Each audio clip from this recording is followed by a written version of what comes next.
Good morning.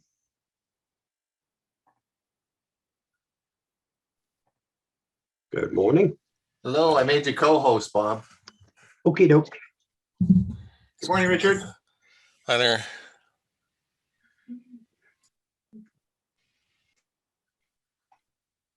Someone else coming in. Yep, he's in. Great. So I thought we'd have a little social chit chat for the first half hour. We can talk about anything you want. Meeting. Hello? Yeah, well, I just had to tell Alexa to Miss A to shut up. Yeah. Yeah, I had my vacuum got stuck yesterday, so it got into the area it shouldn't have got into, and it was going kind of tangled up. Yeah. Well, it just got up over top of something, and then of course it couldn't. It lifted up over something on the floor, and the back, the wheels, it couldn't go anywhere. So. I had mine get stuck on some wiring, and that's not fun because to try to get it back out and not tear the wire and not harm it took a while. Yeah. And now I've made sure that that's blocked. It won't go there anymore. On my Roomba, I don't know if you saw this. I'll show you. Have you seen this? I got a, can you see this? This is, I guess I'll hold it up here. This is actually a laser pointer. And I got two of these. And when you turn this on, there's a laser beam that comes out and goes along. So I can sort of aim this and I aim it. And so it blocks it out of a room. It won't cross the laser. We just make a line and we block it on the Yeah, map. you got the LiDAR. You got the expensive one. Yep. Expensive, excuse me. I'm sure I paid half of what you paid. Yeah, so anyway, we'll see how that goes.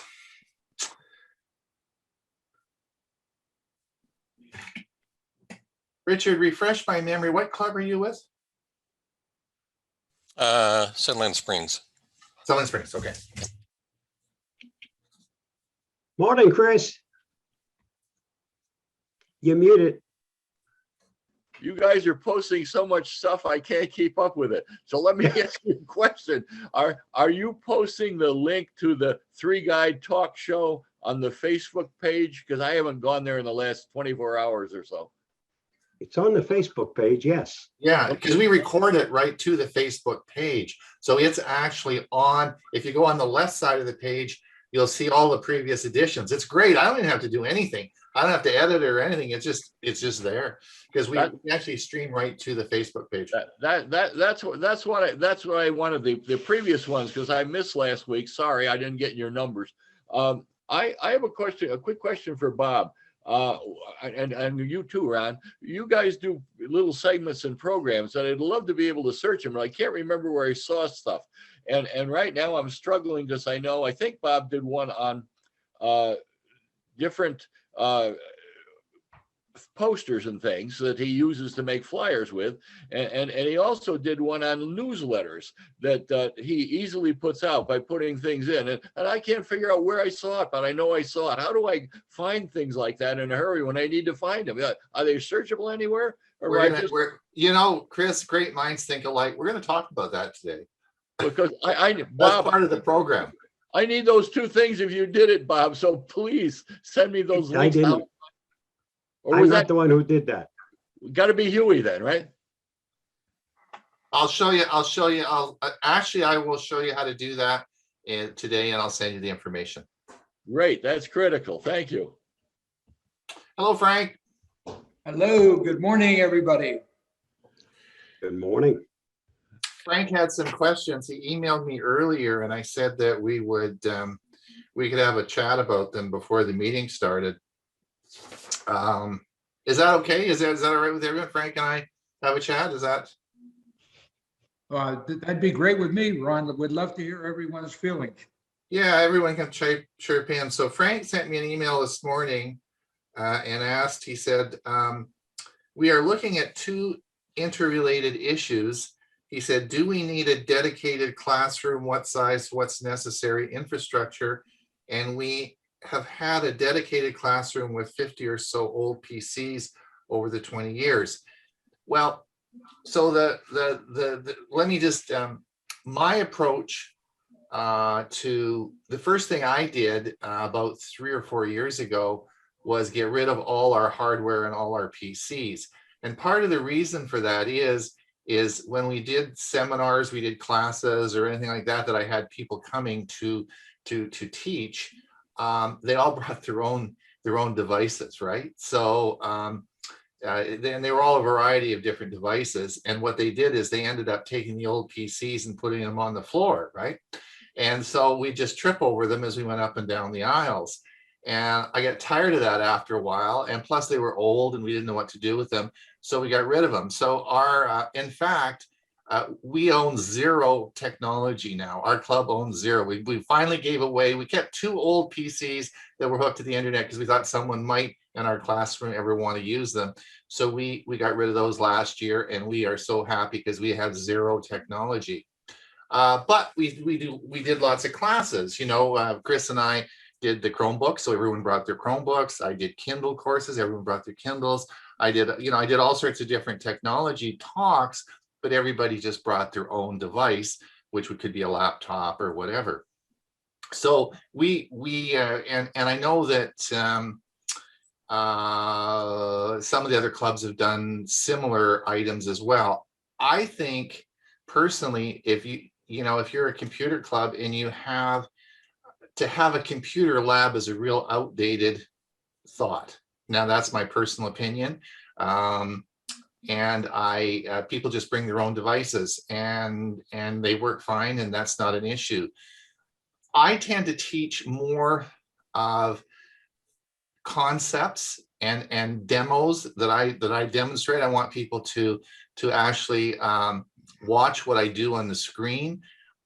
I hate teachers that sort of say, okay, click Control Alt this, and then let's go to the next stage, and then, because the people that know how to do that are already three screens ahead of you, and the ones that don't know how to do that are one screen behind, and it's a disaster. Katie Gertz teaches like that. I can't do that. That just drives me nuts. So that leads into sort of in a lot of our Chromebook classes that we have taught, close your Chromebook. You can open it up at the end of the class, but I want you just to follow along with what I'm doing on the screen, and I'll give you handouts and I'll give you lots of stuff. And then you can, at the end, you can open your Chromebook up and you can practice what we're doing, because at least then you're paying attention to what I'm teaching you, right? So those are my thoughts. And so we have zero technology, zero equipment. I can't imagine in today's society is if someone came and said, I want to learn how to do something on a computer. And you said, well, and they said, I don't have a computer. Well, if you don't have a computer, why would you ever want to do anything on a computer, right? I mean, I don't get it. So those are my thoughts on that, Frank. I'm not sure about a room. The room is, I mean, we have a lab, we have a room that we do our stuff in, but for sure we got rid of all our technology, right? No licenses, no nothing. And it's great. Yeah, Ron, now related to that is then the issue of PCs. And when you take that step, how do you conduct PC training? Desktop, laptop training? Well, Because a lot of the people here don't have a laptop, but they have a PC. Well, it depends what you want to train, like we're sort of, I mean, what do you want to treat? Do you want to teach Word? I mean, to me, if you want to start and run a computer club and try and teach Word, you're going to die. No one's going to want to, no one wants to learn that. That's a terrible thing to try and teach. I mean, I don't know what you would want in a PC to teach. You got to get away from that whole concept of we'll teach the old stuff that you think people would want on a PC. Most of the stuff is streaming, it's online, or it's applicable to all platforms. So it doesn't really matter, right? Well, what you're talking about is what I've been wrestling with, taking an approach that says, well, you can basically ignore the PC in your training, because the mainline apps like Word and Excel are, people know how to use them. And so there's no need to have a training curriculum that includes PC kind of apps. Now you could have, I guess, and Ron, you'd know better than me and the others on this call because I'm not that technical, but there are apps that don't run on a tablet or don't run very well on a tablet. So you've got, I guess Ancestry would be an example, gaming, Photoshop. There are probably apps out there, but to me, they're kind of obscure, and it wouldn't be an egregious omission if your curriculum didn't have any PC training in it. Well, so Everything- let's take Ancestry as a good example. Let's say you have an Ancestry group and you want to use what is the Ancestry? What's the one Ancestry? Is it Ancestry as the software? Yeah, so it's Ancestry. Okay, so we have someone that brings a laptop in, whoever's going to be the SIG leader or the leader brings a laptop in. They just they have the software on their laptop. They just plug. We have two great big huge screens, as Bob I think does in his lab. Two great big huge screens. Just plug it in, and you can everyone in the room can see it, right? Okay, well that's very, very helpful, and I like your idea and style of teaching, rather than having somebody sitting there with their head down into their laptop paying attention to what you're doing on the screen. I like that idea. I wonder, just around the room there in the squares, does anybody else have any comments about this? Frank, Silveridge, I just want to say that we found that when we allowed people to use their PCs, seniors pay less attention. When we told them to focus on our two television screens, one on each side of the classroom, they paid more attention. If they had questions, depending on the instructor, they were allowed to either interrupt the instructor at that time or to take notes. And then throughout the course, whether it would be wait 15 minutes and we'll answer questions at that time. Seniors have a very short attention span, whether you're going an hour, whether you're going an hour and a half. But to have their heads buried in a computer, a PC, it doesn't work, Frank. It just does not work. That may be, like Ron said, Katie Gertz's style. But believe me, I, sat in on many of her classes, and we had people who go, oh, hands up, and then it's like they disrupt the class. She goes way back to the very beginning again, and it's very, very disruptive. So something like, we've got a Ancestry class. We've got two great SIG leaders who put everything up. Every week it's a different topic, or they go back to the same topic if they haven't finished from the week before.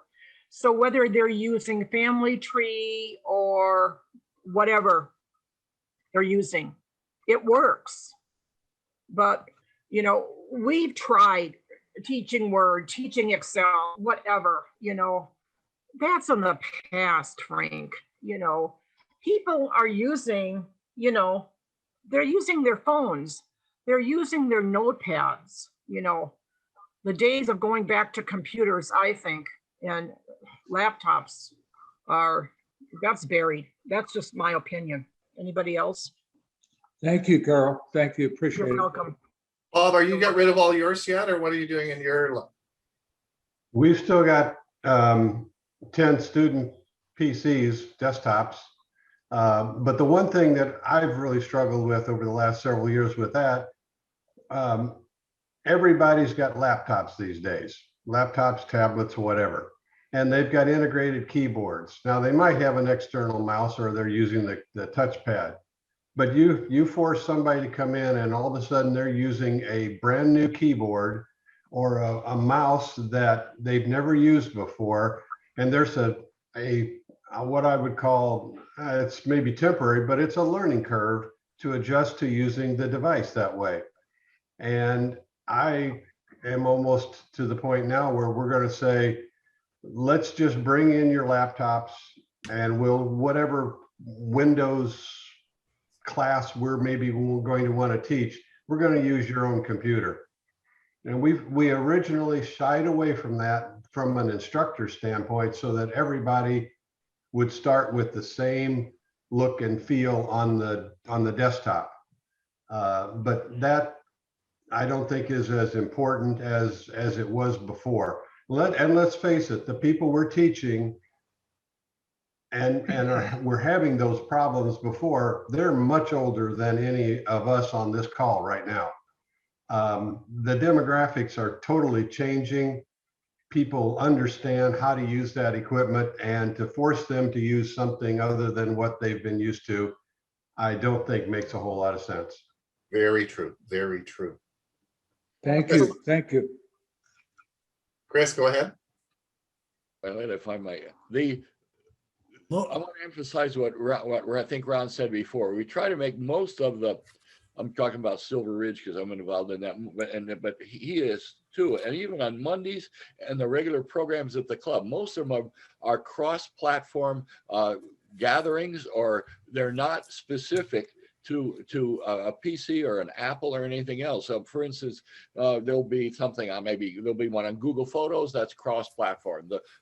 I do a lot of Google stuff, but and I do everything on a Chromebook. So there will be something on, for instance, a lot of people are using Gmail and it runs on cross-platform. So there's been some really interesting programs on those type of things. So if you do it on cross-platform, everybody gets to play, and it's better.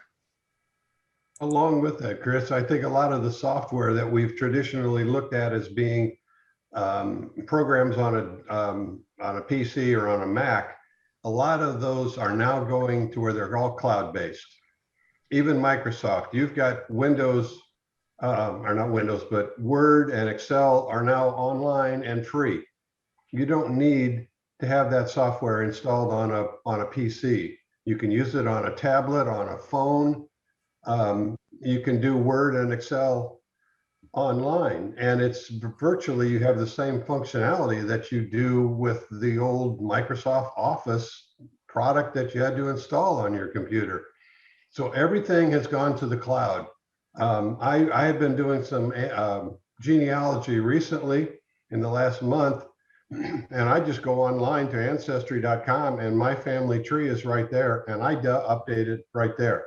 I've also got a family tree on the Family Search product, and it's online. I don't really need Family Tree Maker anymore on my PC. It's all in the cloud, and if it's in the cloud, it doesn't matter what device you're using. Soon you're going to have Windows as a service, so it'll be online. And if you look at, and the other thing is, Frank, if you look, and we'll talk about this a bit later, but if you look at all the topics that we talked about, all 52 editions of Tech for Senior this year, it's all stuff that's cross-platform. You remember that in the United States, about 45% of people own iPhones, right? So immediately, if you're going to do anything with mobile, you've got to consider that the half your group is going to be iPhone and half is going to be Android. So again, and it's the same thing with PCs. I think one of the problems computer clubs do, particularly if you have a lab full of PCs, is that you're excluding 50% of the people in your park because they all got Macs. You want to make sure you're inclusive to both groups of people. Linux is pretty rare. You'll find that Linux people tend not to pop up. But the first thing you do if you have a room full of PCs is people that have Macs say, well, I'm not welcome here. So you need to, again, it's just to me, it doesn't make sense.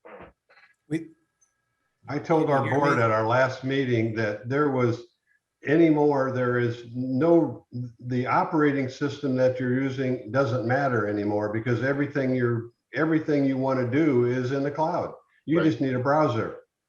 So as long as your device has a browser, you can do virtually anything. The only thing that I haven't found yet is Quicken. I haven't went to look at doing it totally online yet, and I don't know about QuickBooks, but those are the QuickBooks is probably not in the mainstream of what we're trying to address anyway. I solved that problem, by the way, Bob. It's called Simply. Have you looked at that product?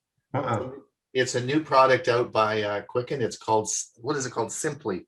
I'm going to do a video on it actually, and it's now the catch is it costs you. It will work cross-platform, and you cannot export your Quicken file into Simply. Well, that could be a problem for the finances that I've got in there. So they it's go back. They go back a few years. Yeah. So anyway, but they do have a totally cross-platform product now.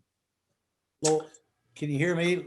Lowell Lee here. We work pretty hard in our club to include Apple and that group, and we got a guy or a couple people here that are techs in that area. So we're trying to be very, very inclusive, and also pointing out a lot of times that software is available or whatever on either platforms. The only issue I run into are people that try to cross up Google Photos and Apple Photos, and that doesn't work very well. Correct. We're going to have, I just clicked on here, and I think I'm going to have, I see we have Mike Smith with us, but we'll have, I think, a couple other people coming in I'm coming in from our computer lab here at SuperCent in Arizona. Excellent. Well, we're not going to start till 9. This is just a social chit chat we're having till 9 o'clock. Yep. And then I thought, if we, we can certainly talk about any problems we have. Right. And yes, I mean, that's sort of, Frank brought up, this has always been an issue when I go to different clubs and they have a computer lab where they actually have PCs and they're often networked, and, it goes on and on and on. There's a lot of complexity in what they're doing. So I'm not sure that, again, it's just nice not to have any of that. And the funniest thing was when we did have PCs in our lab, everyone took the PCs off took their PCs off the desk and put them on the floor. So as I'm walking down try and look at people and help them, I'm tripping over all these damn wires and PCs that are all on the floor. We took the computers out of our lab. We have new management here, so things are a change, and from what I've heard, the new management is going to put in a couple of PCs available for the entire community, and we're kind of interested in finding out who's going to support them and all that sort of thing. But yeah, we have no computers in our labs, and we used to have 2 labs with computers in it. So you bring your own now. Yeah. Go ahead, Chris. I'd like to have the group kind of talk about internet access and what they think they need for speed and what they need for bandwidth to run these groups. We got a management like many others that they give us something that's awful, and we're always begging for more. And I want to know whether any group has done anything with just getting their own, with either a hotspot, or whether they're talking about trying to do fixed base internet, if in fact the facility will let them run the wire, because they're pretty possessive about the getting things into your. So has anybody solved this problem of how to get through the administration, or have their own internet service to get by what you're getting from your facility? Well, I can tell you that we had problems in our center, and a hotspot does not work. I mean, you try to get 25. Well, Chris, you and I tried that. You try to get 25 people logging onto a hotspot, ain't gonna work. It just isn't. We tried that in our lab. Remember with our Chromebook SIG there when we tried that, and it just doesn't work. I don't. In the management. In Silveridge's case, nobody really knows. It's all sort of Carol, maybe Carol secretly knows but won't tell anybody. No, I don't. But I don't think nobody. Not only does the management not understand technology, they farm it out to a computer company that does the management for them. And they don't know. And they don't know either. So it is each year when we go back, it's a crapshoot. Some years we have great service, some years we don't. It just depends on who's hooked what up. And that's sort of what we have. Yeah. Ron, this is Scott Lockwood at Mesa Regal. Yeah. And it's not an issue here. The park provides pretty high-speed internet for our lab. We have about 25 workstations that are all networked. But I use at my trailer a device that I think would be workable if they're in the service area for T-Mobile. And that is, T-Mobile has a thing called a home internet service, or home link. And it's a Wi-Fi device. It's a wireless device that has its own Wi-Fi router. And I get on average 150 to 250 megabit download and 100 upload. So I think that kind of device, and it costs about $50 a month. That kind of device would be capable of carrying a small group in a lab. You can get that kind of service. I have T-Mobile, but I can't get T-Mobile for internet access at all. They just don't it is have very. It is very limited. I mean, I get it here in Mesa, East Mesa. I don't know how far where they have their towers. They are separate from their normal cell phone towers. They're using some other topology. Is that a device? Does that device need an antenna on the roof or anything fixed? No, it looks like a giant Amazon Echo, like twice the size of an Echo, a big cylinder. You simply plug it into AC power. And link it up with your phone as an access device, and it runs all by itself. No, I've got it just stuck in the back room of my fifth wheel. Okay, just for what it's worth, I just noticed that the Mobile Internet Resource Center this morning posted a video on that on their YouTube channel. I haven't read it, I haven't looked at it yet, but their focus is it viable for mobile people? But my guess is it's probably pretty detailed. Their video is probably very detailed, and it'll be good quality information. Yeah, it wouldn't be good for Road Warriors mobiles, but if your area for your club has, and you can call T-Mobile and they'll do a search and find out by your address whether they can provide service there or not. They've got that search on their website. You put in your address. I find that to be not particularly reliable as much as calling them. Well, within a given location, within a given zip code, and that's typically what these places ask for is a zip code, there could be 4 or 5, a dozen different cell towers out there, and it depends on how close you are to that cell tower. Right. When I called them, I could give them an exact street address, and they would be more precise with what their database shows, at least. I was just on their site yesterday, and they not only asked for a zip code, but you had to put in your physical address. And then they came back and said, would you like to go onto the waiting list, which is what I've done. Yeah. Lowell, what does senior son use? What do you guys use?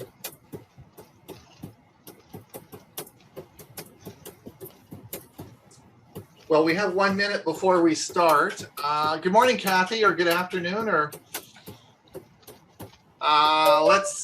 who's got their printer going? I don't know. I can hear something going on. We will start in about 1 minute, and I think that we will we'll see where we go here. I'll mute us for now, okay? Yeah, maybe just mute yourself, and we will see where we'll get going. Now, do we want to do just a quick introduction around the circle so that everybody understands who everybody is?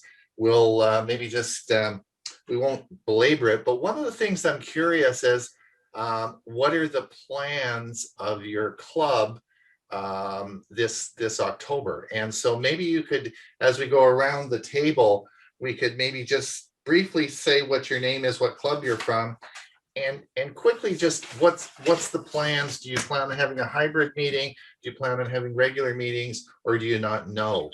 Let's plan that. This is now, we'll start the meeting. It's 11 o'clock. It is the 10th of April. This is 11 o'clock in the morning. We have 14 members here signed in to our monthly EVACC meeting, and welcome to everybody. I will introduce Bob King. Where's Bob? Where did Bob? Oh, there you are, right under me. Okay, Bob. Bob's here, and I want to introduce Mike Smith, who's the our regional representative with APCUG. We'll talk a bit about that in a few minutes. Welcome, Mike. Mike, did you have any words of wisdom from APCUG you wanted to impart on us? Not at this time. I'll think about it. Okay. Well, if any brilliant thoughts come to mind, just pop them out.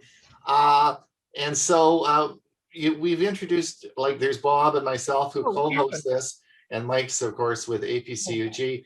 Let's go around quickly, and I don't want to belabor this for a long time, but Scott, do you want to just briefly say who you're from, who you're with, and what your plans are? Sure, I'm Scott Lockwood, and I'm with Mesa Regal Technology User Group, or TUG for short. We have about active members, about 50, online email list, about 150. We did a hybrid system this year with about 6 to 12 people meeting in a large room and a projector, and about 15 to 25 online with Zoom. It's our intent next fall to continue that hybrid. As people show up back in Mesa, they'll probably do some in the meeting room, and a lot of people will continue to jump in via Zoom. Richard, do you want to comment? Yeah, I'm with the Sunland Springs Village Computer Club.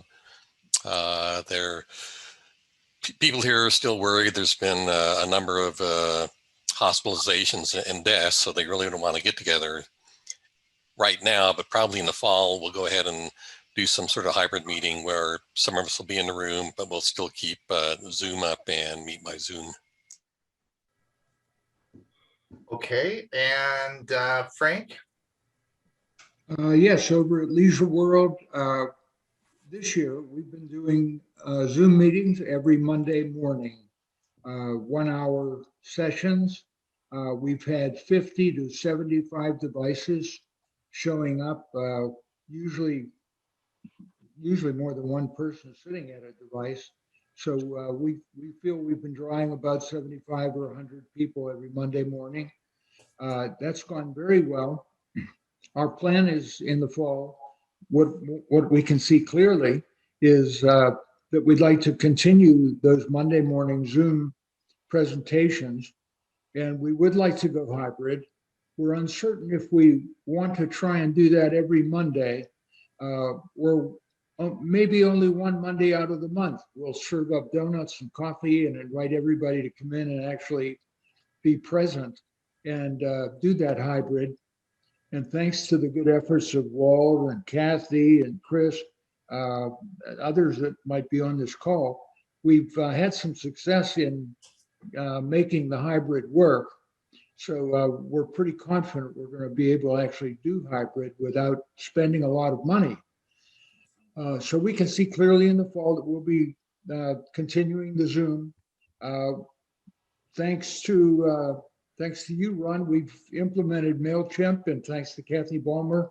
And so my club circle, we won't be using that anymore. We'll be going with MailChimp. We've got our website restored and working, thanks to Kathy. Things are, lots of things are happening. The biggest challenge we have is workshops and classes. Our program committee will be meeting next week to start that discussion. We think we'd like to do, for sure, a hands-on follow-up to the Monday morning session. So we would invite everybody to come to our classroom, if we still have it, or to one of our utility rooms to do a hands-on exploration of whatever the topic was on Monday morning. Other than that, the usual SIGs and things like that, we're still exploring the feasibility of that based on looking to find leadership that can chair those kinds of sessions. Thank you. Now, Frank, Chris is with you guys. Chris is also Leisure World, and Kathy, you're with Leisure World as well, correct? So I'm not going to get you to speak into, because you're all together. Bob, do you want to talk about your club? Yes, I'm with Viewpoint RV and Golf Resort. We did not have any meetings, either in person or online, this past season. We don't know what we're going to be doing next season at this point in time. We really haven't had a good discussion on that. I'm hoping that we can do some in person, but whether it's totally in person or whether it's a hybrid, I don't think we know at this point in time, and we may not know that until early next fall. Okay. And Mike? Mike, Don, you I'm mean going to me? defer to Lowell. Go ahead. Lowell? Okay, yeah. Lowell Lee with, I think you can get us up here. We got Mike up right now. Okay. We're Supercom Computer Club and Superstition Sunrise. And actually what happened was our club pretty much went on hiatus for the year and didn't do much of anything, but there's a group of folks that did get together and work on what we're going to do next year. We have, as I said earlier, we've got new management coming in, so it's going to be fruit basket upset, possibly with our labs, but we do have a full bore program set up for the next season on our Friday morning meetings, and we've got this calendar year done and a number of things done for next year. It's flexible, but it's set up, and I think we're going to go with that. I'd also like to introduce, there's two folks in here with me, Peggy Bullock, wave at us, Peggy, and Steve Norgard. And I think, Steve, this is probably your first EVACC meeting, right? It is, yep. Yes, first meeting of Steve's. Steve's going to be one of our master techs, I think, with our club next year. But so far, we are already, yeah. She already, well, yeah, but I mean, master next year. Well, it's funny you say that, Lowell. The computer club has not done a lot of presentations in like large groups, but the tech support side has been extremely busy. There's a lower population that has come to the park, but there's even a lower number of people in the tech side that has been able to help. So I was one of the few people that made it to the park this year, and I've been extremely busy with Superstition Sunrise, helping people. Initially, it was always remote, signing in with Quick Assist from Microsoft, helping people remotely. Later on, it freed up a little bit where I could meet people on their patio. They would set up their machine, and I was there. Everybody was wearing a mask, but we were continuing to do support. People have left me their computers, and I take them back to my place, fix them up, and then deliver them. So that aspect of the club has been very, very strong. I could fix 6 computers in one day in a couple of cases. So Lowell, are we meeting only in person? To the best of my knowledge, we've got the ballroom reserved, and we're gonna go full bore in person starting next fall. That's the current plan. In person only? Yep, as far as I know. Haven't made any arrangements for anything else that I know of. Have we, Peggy, you know? Well, not yet. It depends on how many we're allowed to have in there and how many show up and how many come back next year. But the tech committee has been meeting several times during the year, both in person and by Zoom. And at the beginning of the season, there were the few officers that were here and the techs all got together and we met in person in the alcove. So we have been meeting, but not having meetings on Friday mornings, just because first the clubhouse is open, then it's locked down, then it's open, then it's locked down, and we're just constantly, changing. And rather than trying to find people to do, I did one presentation by Zoom, and I had 13 people out of 467 of our members attend that Zoom meeting. To me, I didn't feel it was worth it. There was no interaction. Either I taught well enough, they didn't have any questions, or they just didn't participate. There was no, and I don't like that not participating part of it. Thank you. Now, let me see, Walter and Jerry, you're with Leisure World, aren't you as well, both of you? Jerry, are you with Leisure World? No, I'm with Viewpoint. Viewpoint. Oh, that's right. Okay, sorry, you're with Bob. So I'm not, Jerry, I'm not going to get, Bob's already talked about that. Is that okay? I'm not going to get you to say anything. And then Boyd, we have Boyd. Do you want to talk about what's happening over in your neck of the woods? Yes, I just got here. I had to walked a mile because we were down helping someone get their automatic scrubber floor cleaner, and I ran out of time, so I walked across the community. We are now meeting in the Mesa Verde room, which is the room we normally would have met in prior to the COVID. And we're just trying to keep the chairs a little bit separated. They've kind of relaxed to the point where it's up to you whether you want to wear a mask or not. And about probably half of them have had their shots, and half of them hadn't yet. And some of them don't want to get them. That's their problem. But we are meeting, and we're also trying to do a Zoom meeting with it. We have not figured out how to do a Zoom meeting so that the people in the room there will be heard over Zoom, unless they hold their hand up and wait for a microphone to be delivered. They are not heard for the people that are on Zoom. So we're trying to figure out a better way to do that.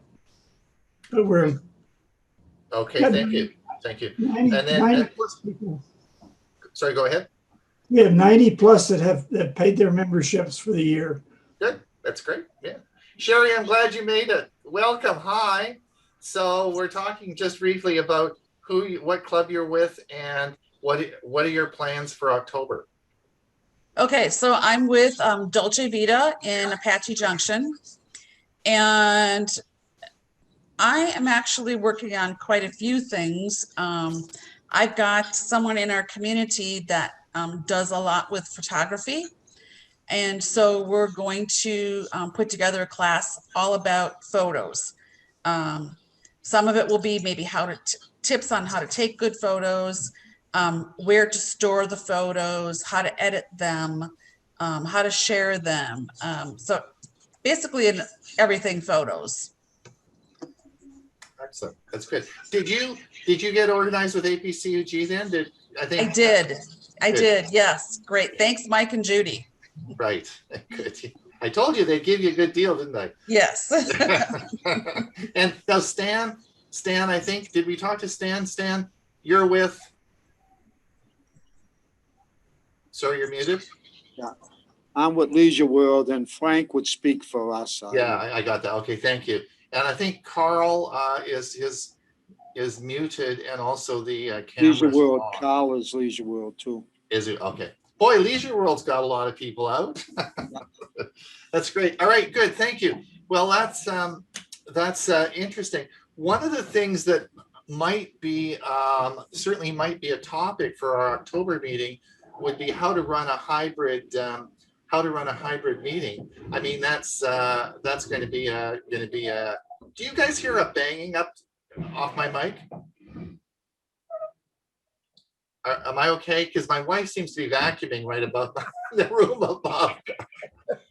So if you get any feedback or any noise off my mic, let me know. I don't want to sort of discourage vacuuming. Otherwise, I gotta do it. Anyway, You have Chris turned on? So what I would say is that one of the things that we would maybe have as a topic for a meeting in October would be running a hybrid meeting for some of the problems that some of you have faced already, and that's interesting. So we'll put that on as part of the agenda. As part of the business, we need to decide. It is from my personal opinion, Bob and I have been sort of associated with EVACC for probably 10 years. Oh, sorry, Don, we missed Don. I'm sorry, Don. Before I get into that, Don, you're over at Venture Out. Sorry. Venture Out, yes. Yeah. Sorry, I missed you. Okay. And as I think most of you know, but I'm not at Venture Out. Being in Canada, I wasn't able to get there this year. But in terms of meetings, the main meetings that have been held this year are board meetings, and they've all been done in person. They did try and get one board meeting on Zoom, but it didn't work too well. But there's a significant number of the board members are on site. In terms of classes, they've been running both in-person and Zoom classes this year. SIGs, I think, are on hold. Our computers in our computer clubhouse are all open and functioning. One of the main activities the club has had this year has been helping residents get signed up for their vaccines. That was a busy time. I think they pretty well got everybody that wants to through that now. So the club is in the process of shutting down for the year. And I think in terms of next year, it'll be much the same as this year with hopefully more activities. Right. So coming back, thanks, Don. Sorry I missed you. Coming back to what I was saying earlier, Bob and I have been doing this for an awful long time with EVACC now. I think probably 10 years, Bob? Probably about 10 years, yeah. I have never seen such a good attendance that we've had in the last year doing Zoom meetings. I think, would you agree with that, Bob? I mean, we're getting, what do we got? We've got 18 people and a bunch of different clubs here today. A lot of times in EVACC meetings, we only got 3 or 4 clubs out or 3 or 4 people coming to the meeting. So when we look at the type of meeting that we're going to have, my vote would be that we have that we continue on with the Zoom meetings rather than go back to physical meetings. Now, unless anyone has anything they want to talk about on that. Now, to expand that a little bit, I think that there's a lot of social things that we can do. Maybe we can have a lunch. Maybe once a year we'll have a lunch together. So because it's sort of important, I think, that we actually sort of see each other once in a while. That's sort of part of the fun of it. But by and large, that means that we don't have to find rooms. It's not it's always difficult trying to find someone to host it, and then there's the problem of finding the room, and then it's always in the evening, and you got to drive there in the dark, and it just goes on and on and on. So this has been a very productive. I had no idea whatsoever that it would be this easy to do with Zoom meetings for our EVACC meetings. Does anyone have any comments on that? Bob, do you want to comment on that? I Hey, totally Ron, agree. we're getting some feedback. Could you have everybody mute that's not talking? No, that's just Ron's wife Gail vacuuming. Did it stop? Bob, say a couple of things and I'll pause the vacuuming. Hold on. Okay. Bob, Okay. It's No, stopped. I totally agree with that. I think some of the EVAC meetings were 10 people, maybe max. It depended on the topic and then how many people from the host club actually attended. Sometimes we'd have 5, 6 people from the host club and 5 or 6 people from outside of clubs. So Right. I think this has been a lot more informative. I think I'm probably going to be okay with if we get together once a month, maybe once during the season, maybe in halfway through where people have got some experience with how they're handling things, maybe sharing some of that information. But yeah, this is a lot more people attending than I have ever seen before. Mike, go ahead. Bob, have you had people outside your club joining your meetings? Outside the club? Not that I'm aware of. We've not done any Zoom meetings, though. Oh, okay. The only thing that we've had is the park has got an owners association that is set up, and they did promote us a little bit a couple of different times in their monthly newsletter, and we ended up with 40 people joining our club from outside of our normal group that are now on our mailing list. So I'm going to be interested to see how many of those people stay with us next year, because we waived all fees, all dues this year, and there was no dues for anybody, whether you were a new person or a former member. So it'll be interesting to see how many out of that 40 are willing to pay some dues next year. Chris? This is Boyd Tom from Sunland Village East. We have, our board hasn't finally approved it, but we've been discussing the fact that if for the people, the 90 or so people that paid for this year, which has been sporadic, then I've made the motion that we let them have next year free. And then if new people come in, they can pay the fee, but not have to. Also, for those of you that are still in the valley, Slug, the Sunland Village, or the people that pick up the used computer stuff and recycle it have now reopened. They had a fire due to fireworks in their outside area, and they were shut down for about 3 months, but they are now up and running, and they are taking equipment and almost anything electronics from 9 to 1 on Tuesday and Thursday. And they're located on Broadway in the 1700 block, West Broadway. Thanks, Boyd. Thanks a lot. Chris? I'd like to go back on subject, which was about the EVAC meetings and when we're going to have them. I'd like the EVAC meet. I've been on EVAC since, I don't know, 2005, a long time, since Bub Raleigh, and I like the idea that they were in the evening outside the normal window of when all the activities are having. And I would like to suggest that if we have these on Zoom, that we don't put them right in the middle of the day or when other activities might be going on, that we push them toward the evening when most of us don't have regular programs, or hopefully, that we have to go to. And so that I want to get back on the track. Thank you. Yeah. And now, so here's my concept. I'm happy to run the meetings. I'm happy to do the Zoom meetings and set them up like I did this year, unless anyone wants to take over and do it. But anyway, I'm happy to do the same format that we've done this year. And again, I'm going to look at different times.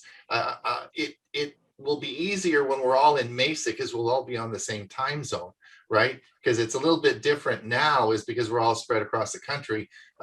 When Chris says we'll have it in the evening, well, that can be very difficult depending on what time zone you're in, right?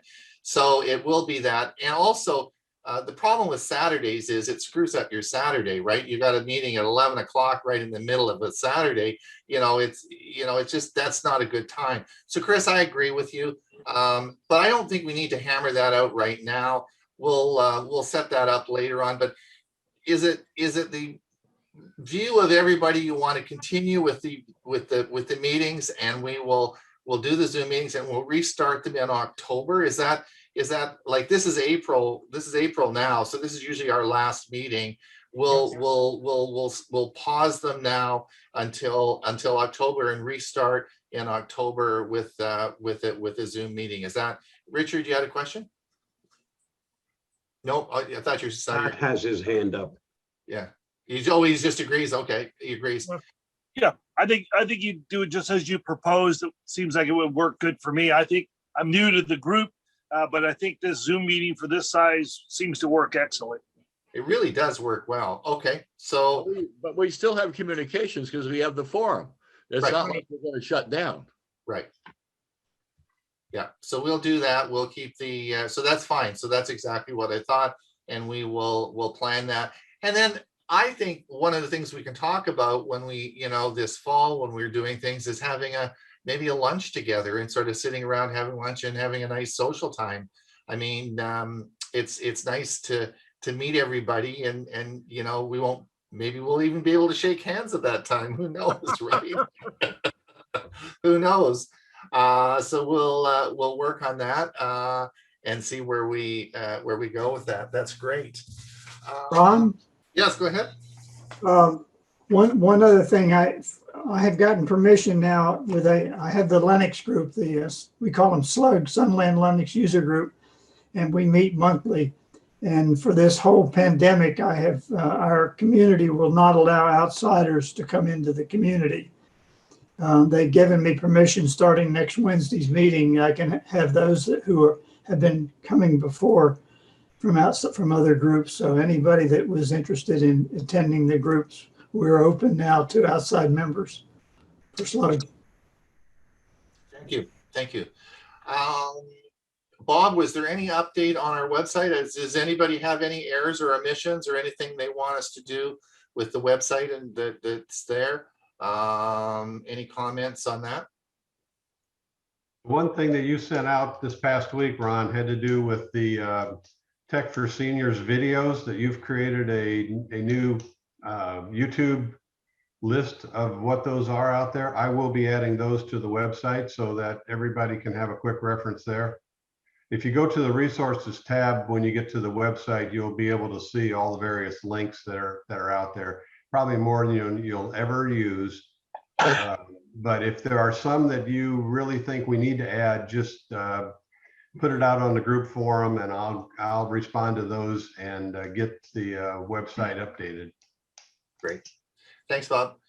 All right, so I wanted to do a little talk now about newsletters. I know I gave a long talk last week about, or last month about MailChimp and so on and so forth. But I wanted to talk to everybody about newsletters, and particularly new people like Sherry may not know this. She's just new with APCUG. But does anybody not know, and I'm going to share my screen now. I'm just going to share it. And does anyone not know about the APCUG push emails? Does anyone not? Let me just come back here. Where the heck? Yeah, here we go. Can you see my screen here? This is the APCUG. This is sent out by Judy, usually once a quarter or sometimes a little bit more. And these are articles that she sends out, and they're zipped. And if you're a member of APCUG, you should be getting this. If you're not, it's probably going to the wrong person, but it should go to your editor of your newsletter. And so let me just go over what she said here. I'll just put this over on this screen. She said, below is a set of articles for Q1. I'll be sending a push number 2 after this one. This is what happened. Can you hear okay? We can't see it. It's blank. It's blank, Ron. Oh, that's because I've moved it. Oh, I moved it over. Okay, now you can see it, right? Yep. Yeah. All right, okay, that's because I moved over. All right, it says, so as a set of articles for Q1, I'll be pushing a new push to email after this one. This is what happens when I receive an article or find one in a group's newsletter. After the articles reach my hard drive, I select and change the margins. And so she goes through and she tells you how she sets these up so they're all formatted exactly the same. And thanks to Sun City for what they do. And then it gives all the articles here that, and they're all part of a push. If you look down here, they're all part of a zip file.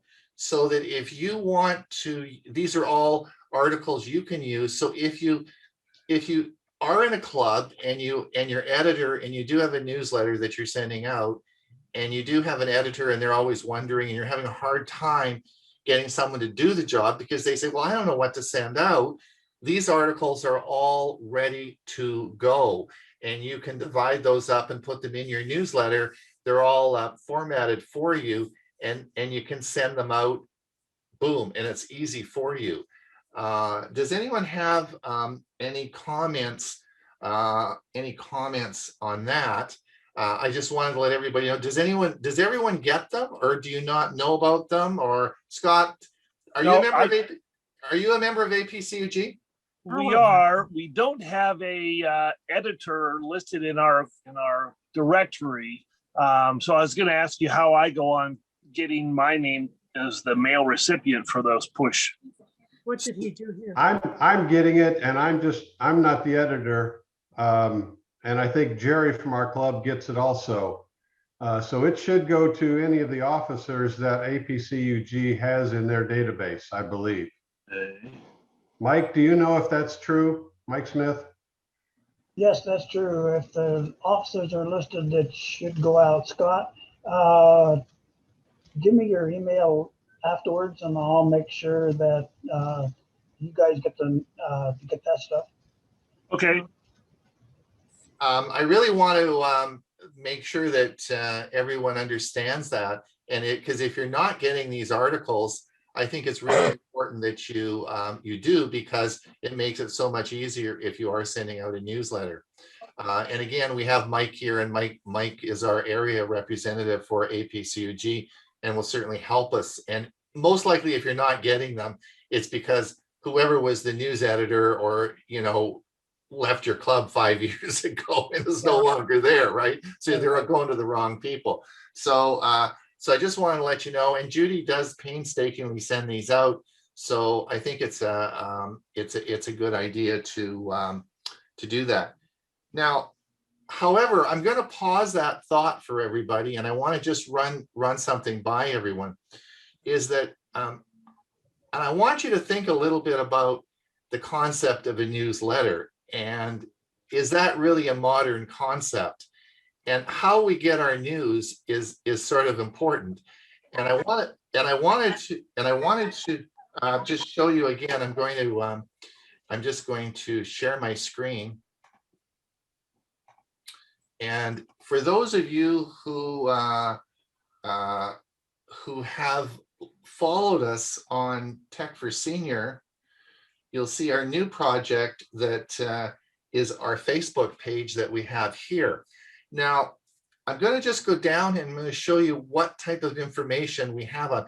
This changes daily. In other words, if you want to go and you want to look where to find information, this is where Bob, Huey are posting 20, 30 articles a day onto this page. And this is just a Facebook page that we have for Tech for Senior. And this is our newsletter. This is an article Bob wrote about Skype. We come down here. This is Logitech officially discontinues its line of Harmony remotes. This just came out this morning. An article on Galaxy Buds. Some other stuff. This Bob posted this one on Samsung. He wrote this article on battery life. This is something, this is brand new, just came out Actually, this was posted yesterday. This is about the new Pixel Watch. So this is about the new Pixel Watch that's there, and about a Pixel 5a, and we come down, and this is Oculus and a sale they had. So we post, and these are all articles that are posted today, right? This is brand new technology that is coming and is out today. So the question I have, and what you want to put in a newsletter, personally, I never look and read newsletters. I don't get my information from newsletters because it's old. I want the stuff that's there and it's current. And so I guess one of the things in creating a newsletter, what's the point of having a newsletter? And that may be something everyone wants to think about. And are people actually going to read what you send out? Because particularly young people now are getting their news sources like right now. It's like the latest in technology, the latest news sources are right at your fingertip.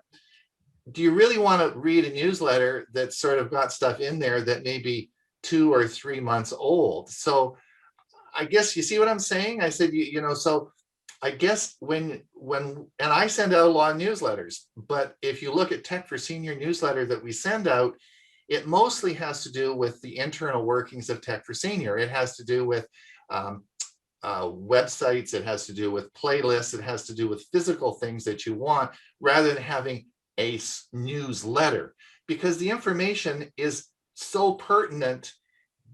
It's right there. All you have to do is go over to that page. And so that comes back to what I said last week when we were talking about how you want to design your club and how you want to have information services there. And we talked a little bit about having a Facebook group or a Facebook page, or having some mechanism by which you can put stuff that's really pertinent. Bob, did you have any comment on that? You're Bob and I, we have I'm going to show you the news feed in a minute, but we have the news feeds and Huey does as well. And we pour over these every day.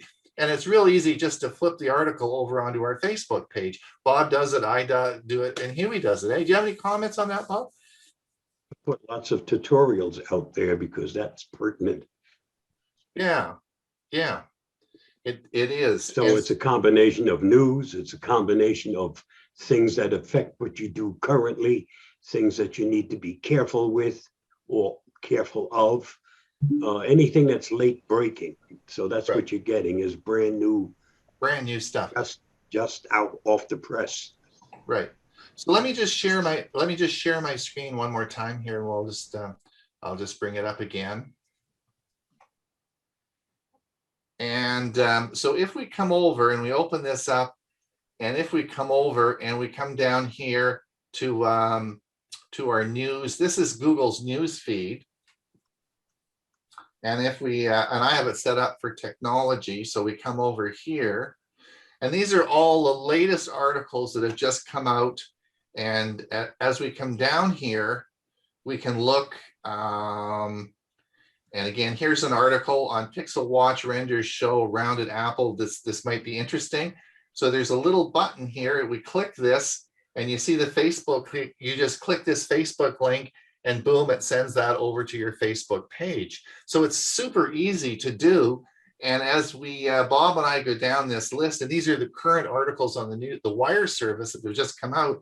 And we're just looking, this is all brand new stuff.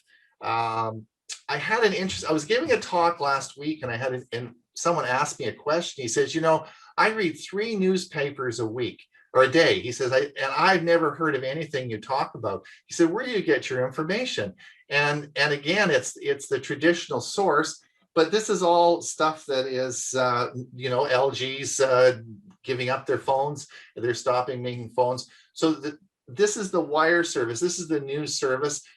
You can get it from different services, but it's so easy to put that over and keep people informed.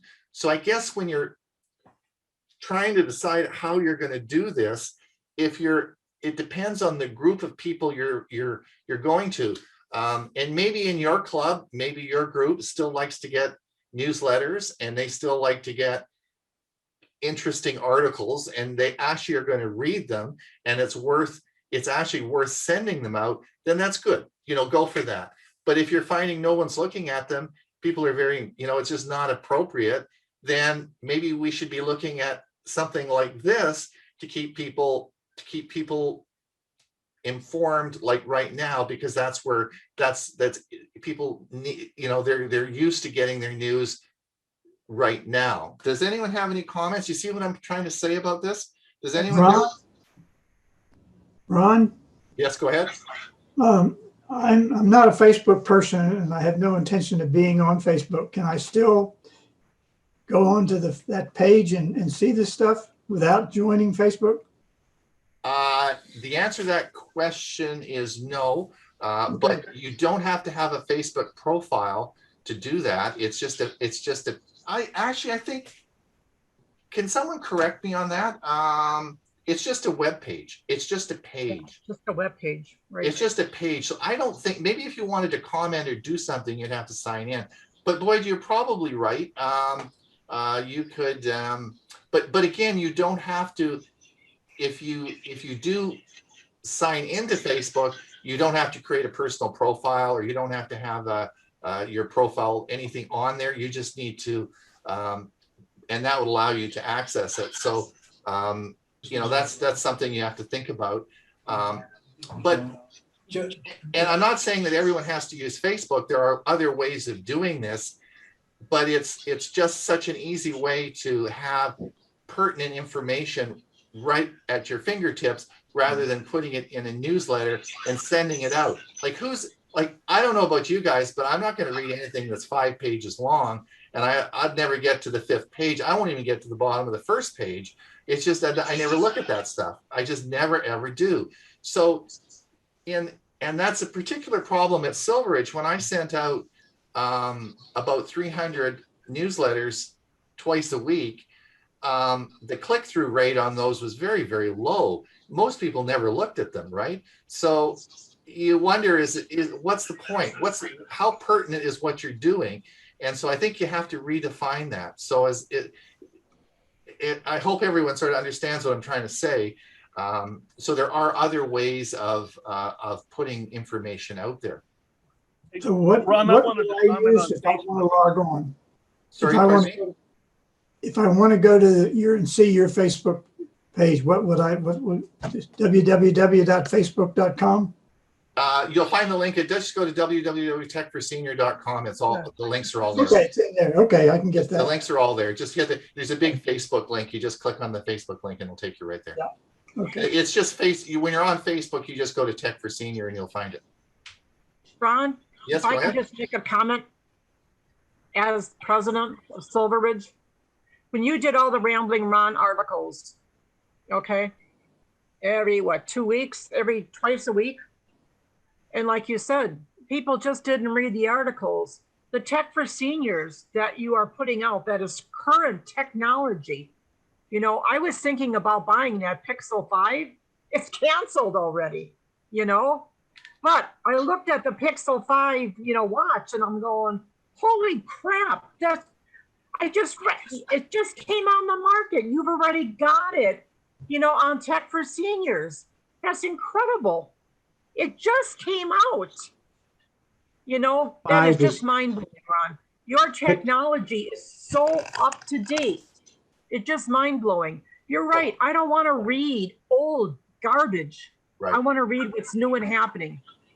And that's what your whole team is putting together. And thank Bob as well, because Bob's doing a lot of it, and Huey, and right. The three of us. To your whole team. Right. Pixel 5 is not canceled. It's Pixel 5A. Pixel 5A, right? Yes. Because I have a Pixel 5. It works very well. Thank you. Yeah. Yeah. Okay. Right. So just let everybody know that when you're planning this, I don't see necessarily a problem. And in those of you who get our Tech for Senior newsletter, it's more along the lines of, it's not a lot of newsy stuff in there. It's more to do with the links and the mechanical things you need to get to do the things you want with Tech for Senior, right? And that's what I think is important, rather than newsy stuff. So anyway, without belaboring that point, the next point I wanted just to make is we're going to, let me just share my screen again.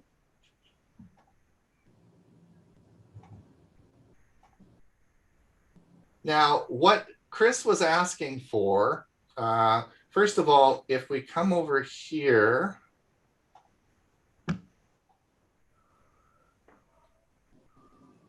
I will show you, just let this get this up. So one of the things that you know that with Tech for Senior now, we're up to episode 54.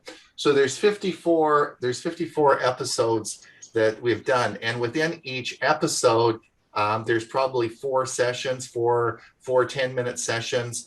So we've got over 200 sessions. And what Chris Rosinski said earlier today, he said, I want to go back and I want to play some of those. How do I find that, right? And so just to let everybody know, you are the first people to know this. Well, Bob knows it, but nobody else does yet. But this is a spreadsheet, and some smart person who follows our Tech for Senior has taken every single episode and indexed it into a spreadsheet. So we now have a complete cross-referenced index of all the shows and all the information in those shows. And we're going to be, and I will be sending out to everybody. So if you wish to find something and you want to look up and say, gee whiz, there was a talk here on episode 48. Bob talked on exporting from LastPass. We can tell you that exactly how to find that. So this will be available for everybody, and I'll be talking about this in the next couple of weeks at Tech for Seniors. So Chris, I hope I addressed that for you, is that because as this project gets bigger and bigger and we get more and more data, then we have to be able to find past episodes and so on and so forth. Is that right? Is that searchable by topic, or do we just have to read through the whole thing? No, I think it's all searchable. It's just, you can search the whole thing by word. So, yeah, so it's really cool. I have no idea. This lady came out of the blue and said I could do that, and so she, a day later, she's got it all done. So it's amazing what's being done. So I will. We just got this last week, and I sent a copy to Bob and Huey, and we're sort of just trying to decide where we're going to put it and how we're going to put it up there. But it will be now. You'll be able to cross-reference all the shows and find out exactly what you were looking for, Chris. One of the things I wanted to show you, everyone, as well, when you actually, like if we take, let me take this particular, all parts of your house. This is one of the shows that we did. Now I want to just show you. Come on.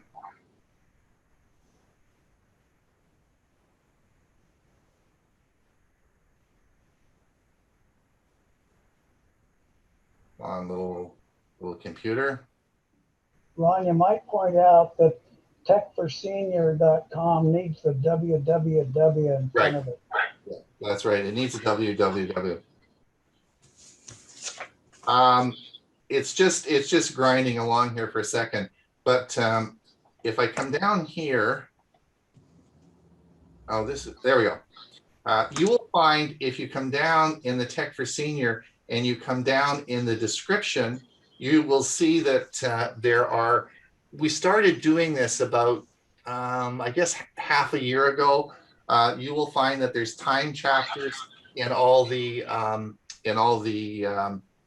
in the description here. So if you look, for example, you wanted to find out, there was something about Bluetooth that Huey did. You'll see here in there's a little blue, you just click on this and it will take you right to that section in the video.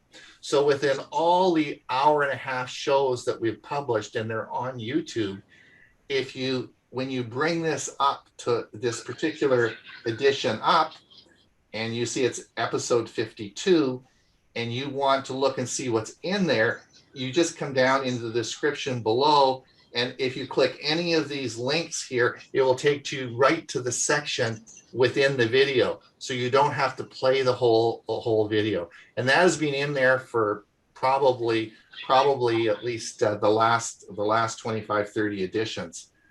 You will also find there's a title. I'm trying to show you, there is a title slide at the very beginning of each edition as well. And you can, and you'll be able to see exactly what's in the video with each. I'm getting some. So Terrible feedback. I'll solve that.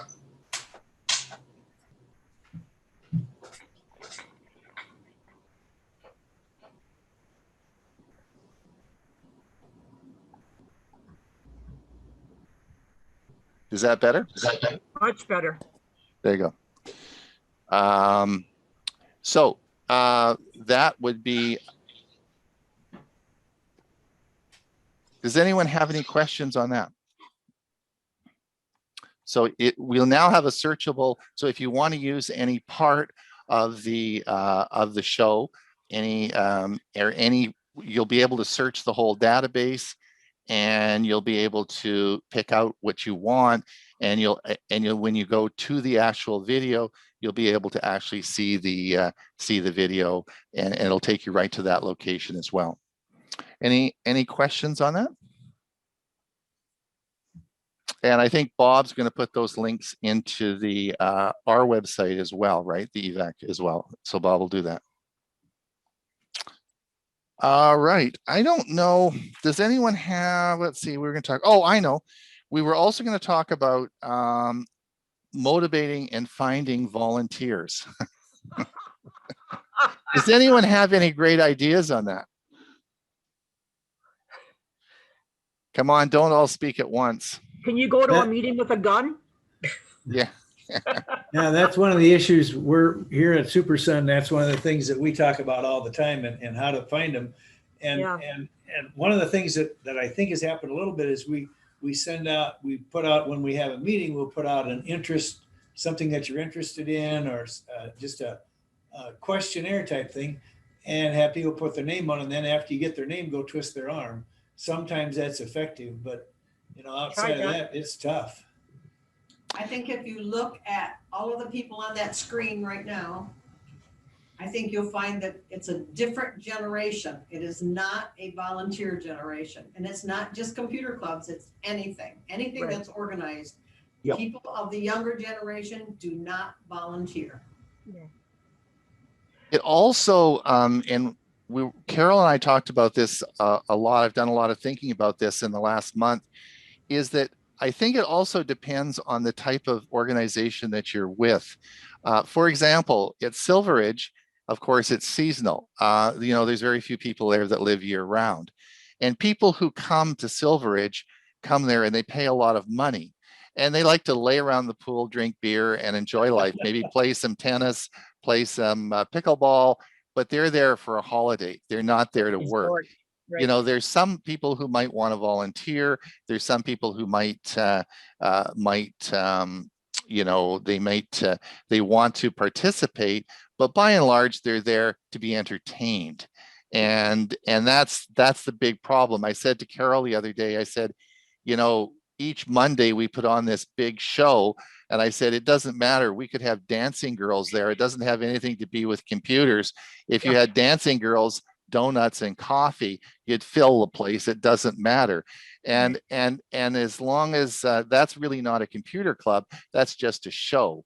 And I think it is where at Leisure World, where you have people that are there all year round, and they're not so much seasonal. I think that the motivation and the people that you're going to have are probably, it's a bit different than someone that's very seasonal. And so I think there are some differences of approach. Ron, I would just say that my wife would not be interested in the dancing girl part. Now beer and pretzels. I'm going to give you, I just wanted to play a little video here. Judy Toulour had a great video. It was ideas for renovating or revitalizing your tech club. And it's about a 5-minute that she has here for new members. And I thought I would just play this for you. It doesn't take very long, and I'm just going to play the short part of this, but it's part of a larger video that you may want to watch, but you might get some ideas. So let me just share my screen. And we're going to have to leave you in about 5 minutes, Ron. Oh, right. It's yes, right. Sorry. Time has gone so fast. I'll send the link out. That's right. We only have 5 minutes left. Where did the time go? Does anyone have any questions or any parting words before we do leave? Are you staying on to chit chat later or no? Are we closing at 12? Well, we could, I mean, it doesn't matter to me. I mean, doesn't matter.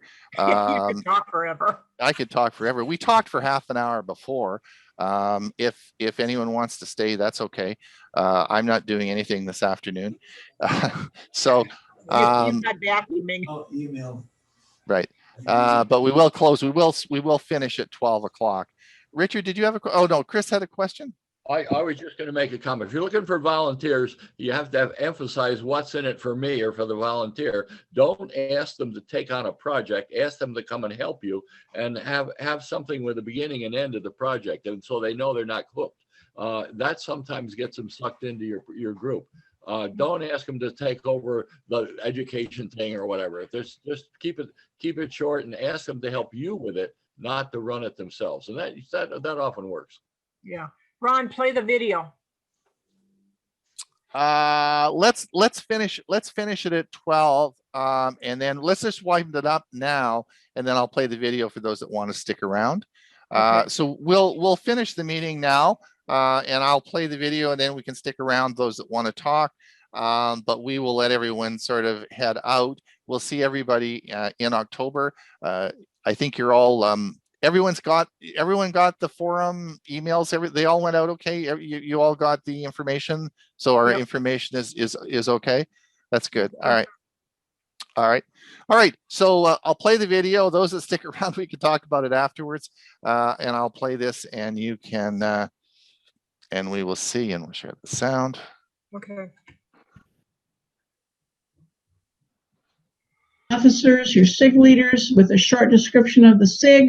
What do you change each month? Your current meeting information, then move it to past meeting information, some tech cartoons. How about just going to How to Geek and using theirs? They put a blog out every single day. They've got a cartoon every single day, and have it looping as people are coming in and getting their coffee or getting settled. And it just keeps them engaged in what is going on in their group. If we all like younger members in our groups, but most of us have realized they're not interested. They see the gray hair, the white hair, and they probably want to run as fast as they can in the opposite direction. Some of us are lucky enough to have younger people come in and give presentations. I know my grandson came in and talked about the robotics team and the robots they were building, and demonstrated the 3D printer that they had. So, but Gabe Goldberg, advisor for Region 2, is really hot on his list. Are you actively recruiting members at senior centers, adult education classes, senior net classes, etc.? This is our target market, he feels. And with the adult education classes, if you have a member of your group, like that's where I teach there, have them ask the school if they could, say a few words about your group. Could you hand around, which is what I do, a sign-up sheet? Would you like to get meeting announcement emails? And they can sign up as to whether they want to receive them or just pass that clipboard on to the next person. Do you have business cards for your members? Meeting information, location, SIG info, everything that you do on front and back. And ask them to hand them out when talking with people who might be interested. You're always talking to somebody. Oh, yeah, we meet on the second Wednesday of the month. Yeah, we meet at the senior center. We start at 6 to 9. They're never going to remember any of that. But if I hand them one of our cards, they've got the information there. And Vistaprint is always offering special pricing. Many groups offer incentive to members for recruiting new members. They extend their membership. Some give flash drives. Whatever works for your group, you can have an incentive program for recruiting new members. Do you send your guests an email? Thank you for attending. Tugnet in Granada Hills also attaches a copy of the latest newsletter when they welcome them or ask, thank them for attending. When you have somebody new join, do you send them a welcome? Hi, we're so glad you've joined. This is what we have to offer, blah, blah, blah, blah, blah. What you really need to do is ask them to reply, to make sure you have the correct email address. You do, but when they reply, you have the CAN Spam Act, you're covered with that. So do you take new member pictures? Welcome them in the newsletter or on the website. Do you have a sign-in desk so guests can be acknowledged during the meeting? I know at one meeting I go to, they've got the clipboard at the sign-in desk, and that person's responsibility just during break time before they break for coffee is they come up and say, we have, Joe Blow here as our guest, and that person stands up, they thank him for attending, ask him what his interests are, and he gets acknowledged, he or she gets acknowledged. I have a guest form, name, address, phone, email. Where did you find out about the group? Hey, I read about it in the Signal from one of Judy's classes. Lets you know where your marketing efforts are working and what are their interests. If you have that 4-page mini newsletter, you can give each guest a copy of it, a brochure or a flyer, and an application form. An application form is just a piece of paper, but hey, they might act on it right then or fill it out at home and come back to the next meeting. And I just thought about that about an hour ago. Do you have a statement on your app that photos be taken at your meetings, etc., and uploaded to the website, Facebook, etc.? I know at Southwest, we uploaded some photos on the website as well as Facebook, and we heard about it from one of the attendees. She really didn't want her picture up anywhere on the web. We took them down and said, oops, we better put something on our registration form, and in this case, our application. I have a guest drawing from those guest forms. I always keep something small in my box that I bring back and forth, my personal box of stuff.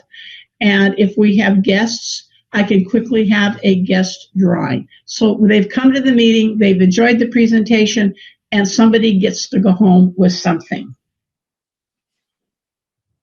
Again, the Los Angeles Computer Society has a few volunteers who will welcome guests on a rotating basis. They are not doing it at every meeting, and new members. And these are the people that never know a stranger. You're not going to ask the shy person if this is something they'd like to do. You know those members in your group who just go up to complete strangers and chat with them and have no problem. Those are the people that you want to ask to do this. And you would hopefully they would sit with the new member or guest and point at, hey, that's such and such and so and so. This is what's going to happen next. We're going to have our break. We have coffee and goodies or whatever. We're going to have a raffle. The tickets that we sell are over here.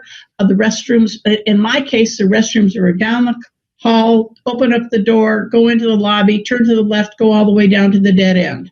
It's not just that door over there. What you're trying to do is make them welcome, make them want to come back. It's like Patricia Hill and I said when we were co-chairs for Southwest, it's like we're inviting all of our attendees into our home.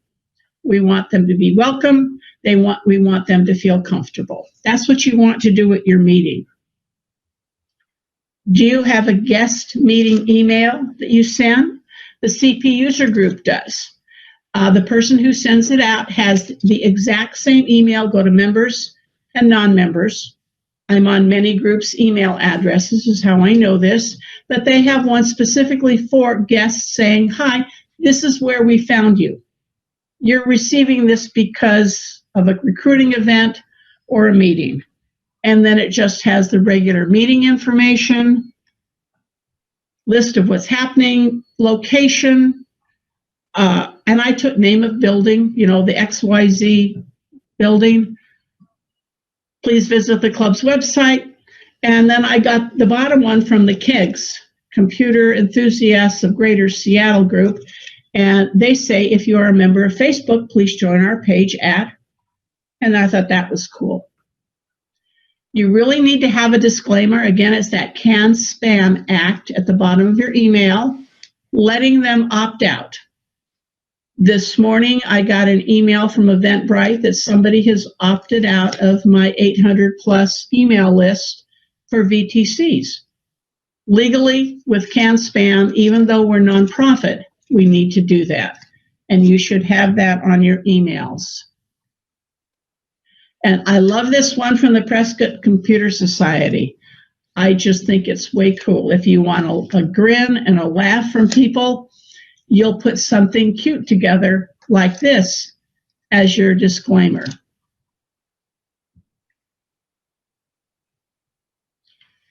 For member retention at your January meeting, why don't you put a So that was the, that was just, I'm going to stop that there. That was the, probably November, hold on. all about what they learned last year. I did this for the first time this year. So that's on new members. I like some of the ideas she had. We at Silveridge, Silvercom, we have the business cards. Remember Carol? Carol says, "What do you buy all those business cards for?" And how many hundreds or thousands do we still have left, Mr. Ron? Yeah, we got lots of them left, too. Yeah, So, but Vista Print, cheap. They always got specials on. They always got specials on. So I like that because that gives them, when you're trying to introduce someone new, and you have, you tell them you're meeting here, you've got this, they'll never remember all that. And so if you give them a card, at least you've got that. I like some of the ideas she had about, if someone brings someone in as a guest and they stay, maybe extend their membership, give them some perk. Yeah. Certainly announce the guests that you have that come.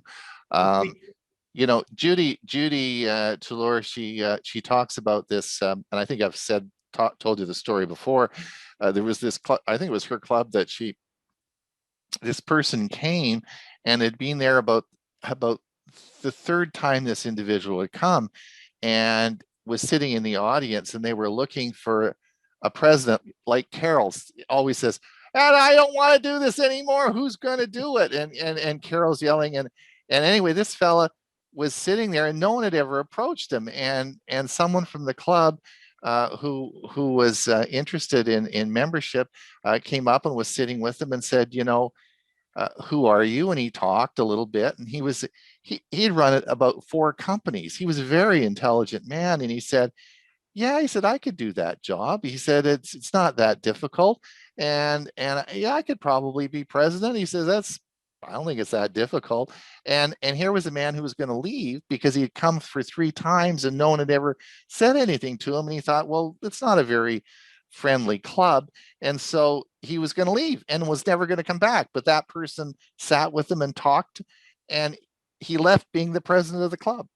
So, that was pretty cool. So again, you need to talk to your new members that you get, is maybe have a badge or a little sticker you can put on that says I'm a new member, and people come over and talk to them so they don't feel isolated. There's lots of good ideas you can do about that.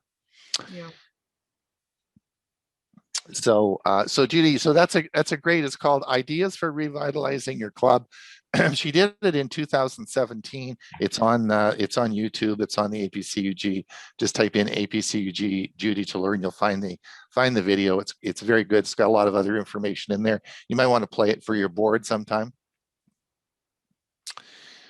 Any other questions? We still got a few people that are sticking around. Yeah. No, I must have been the black sheep this morning because you never even asked me what Silveridge was going to do next year. Oh, yeah. Okay, Carol. Oh, yeah. Well, Yeah. hi.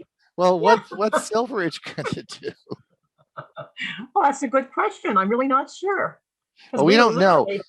We don't know. We don't We know. literally went into lockdown. Our club literally froze. So, the board, had some ideas, but, we went to Zoom, and out of 238 members, Ron, we had between 20 and what was the most, 28 Yep. or 30 that we got for a Zoom meeting, which I thought was a big disappointment. I went to one Silveridge, I went to the volunteer dinner, which I saw quite a few of our members. And when I asked, why didn't you join the Zoom meeting? Nope, have no interest in going on a Zoom meeting. I didn't push it. And a lot of them were, like our camera group, um, uh, quite a few. And I didn't want to get into a fight with them. I wanted to remain good friends with them, but they're going to come back next year, I think. But the ideas that we came back with, we're going to have one meeting. We're going to have one brunch or lunch, dinner or whatever, get away from the club. And I think it's going to be a tech talk. We're going to have, Ron and I came up with a tech walk where either we're going to go to Best Buy or a car dealership or go to see how autonomous cars, run, do whatever they do, get out of the Silveridge meeting, per se. We've got a lot of great ideas, how we are going to impact them, we don't know. Ron is still going to stay with, Tech for Seniors, which, he is our program director. Another thing that we're going to face is that we've got a lot of new people coming in, a lot of younger people coming in. I am very fortunate because I've got a retired doctor, on my team. I think Silveridge, and I think a lot of the parks face a lot of dementia that you deal with when you're dealing with seniors. So you have a program and you can have that same program next week. When we dealt with, two-factor identification, we dealt with it in the beginning of the year, we dealt with it in the end of the year. And I said, Toronto, if we deal with this one more time, I'm going to scream. But the same people didn't get it again, and I don't know how do you deal with that? Because we have a particularly difficult time at Silveridge because we, prior to COVID, we had the big roof collapse in our administration building, and the roof collapsed, and we were 2 years out of commission. And that really screwed up our meetings and a lot of what we did because it completely destroyed the whole building.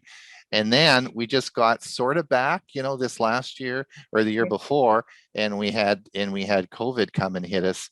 And then that really shortened our meeting. We didn't have much of a year that year, and then that got shortened. And then again, we missed a year.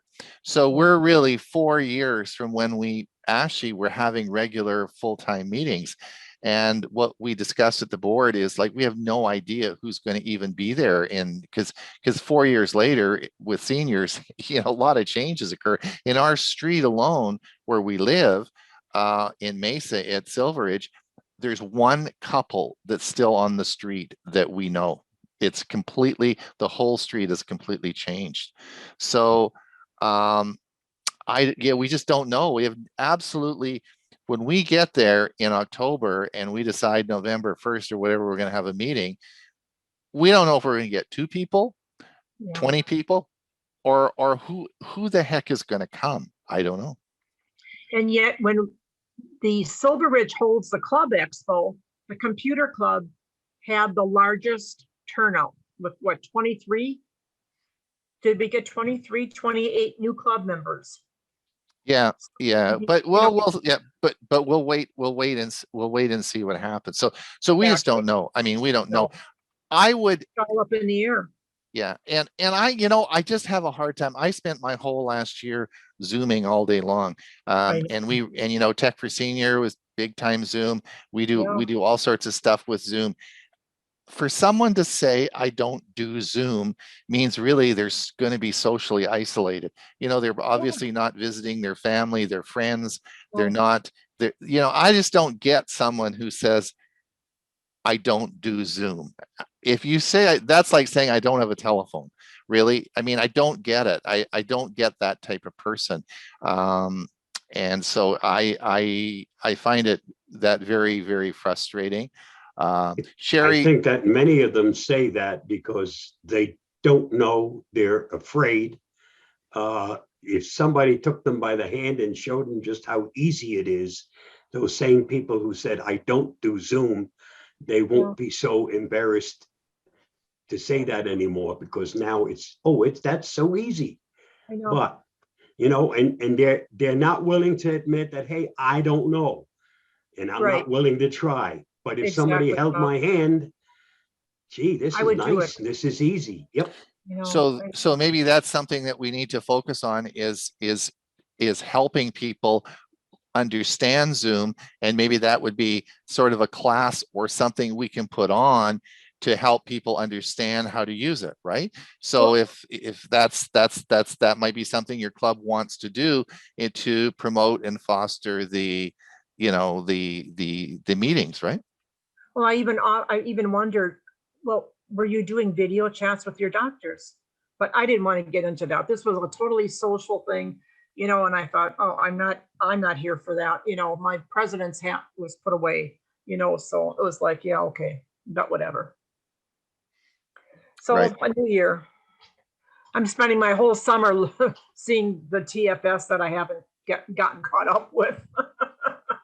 So my Verizon hotspot, here I come for my camper.